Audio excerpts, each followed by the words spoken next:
So, if you're one of the 24 people who watched my first video, then you know I said I'd do reviews as well as life stories. When I said that, I really only had one thing in mind to review, and that was Disney's 2010 video game, Epic Mickey.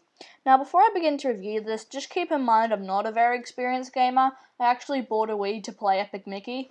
So let's talk about this series. The game was created by Junction Point Studios with Warren Spector leading the development of the game. It revolves around Mickey Mouse falling into a world called the Wasteland, which is inhabited by forgotten characters from Disney projects of old. The world has been ravaged by the Thin Disaster, which Mickey later realizes he caused. He later meets his half-brother Oswald the Lucky Rabbit, who acts jealous towards Mickey because he took Oswald's fame. Eventually, Mickey defeats the Blot and redeems himself. So I think the story is excellent in this game. A great story of redemption and forgiveness. 10 out of 10 on the story. Now I'm going to be getting into the gameplay.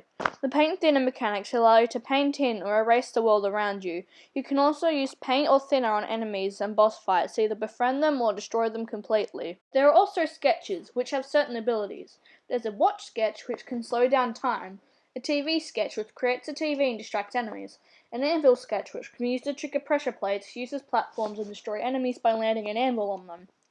There's standard 3D platforming for most of the game. There's also 2D side-scrolling levels that take the form of projector screens that you can use to get from one place to another. The only real problem for me is the camera. I don't think it's as bad as everyone says it is. It only mucks up occasionally, but it's still annoying at times.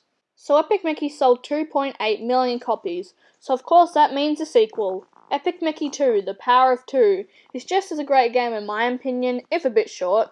Granted, the story is no near as good as the first one, but nothing could beat the first Epic Mickey story. But it only sold 529,000 copies, so Disney didn't only stop the Epic Mickey series, they shut down Junction Point Studios completely. Dreamriff Studios created a spin-off game called Epic Mickey Power of Illusion. This was made alongside Epic Mickey 2, by the way. I personally don't think this is as good as the first two games, probably because it doesn't have as much old forgotten Disney characters and more well-known ones, and it doesn't really have the Epic Mickey charm the other two have. As for the future of the Epic Mickey series, some t-shirts and hoodies have recently surfaced online, and the company Playmagic has said they're working on a third-party Disney video game remake, so this epic series could be making a return. Also recently, the YouTuber Hard for Games got his hands on prototype versions of Epic Mickey 2 and made a video about it. Now, it doesn't really have anything to do with the future of Epic Mickey, but I think, as a desperate Epic Mickey fan wanting more Epic Mickey content, the discovery of the builds could be a marketing ploy by Disney to get Epic Mickey more popular so they sell a lot more copies when they announce the reboot.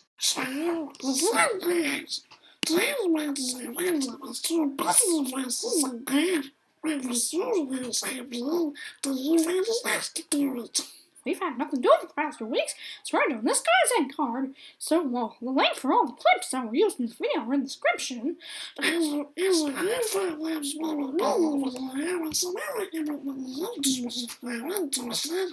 Also, there'll be a lot of variety of animations on this channel. Also, subscribe, because every subscriber helps. It supports the channel and encourages the animator to do more. So, see you later, pals.